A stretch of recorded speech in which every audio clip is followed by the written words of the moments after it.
சொல்ல சொல்ல வாய்மணக்கும் சொர்க்கம் வந்து பாய் விரிக்கும், வெள்ளமாக பேரி நிற்கும் விறுவிறுப்பு போர் தொடுக்கும்.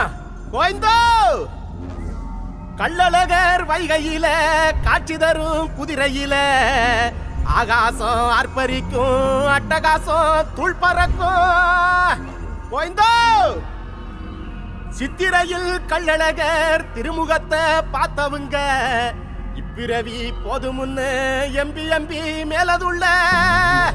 கோயந்தோ வைகையில கள்ளழகர் வந்த செய்தி கேட்டவங்க செஞ்ச வேலை விட்டு புட்டு சேகரமா வந்ததென்ன. கோயந்தோ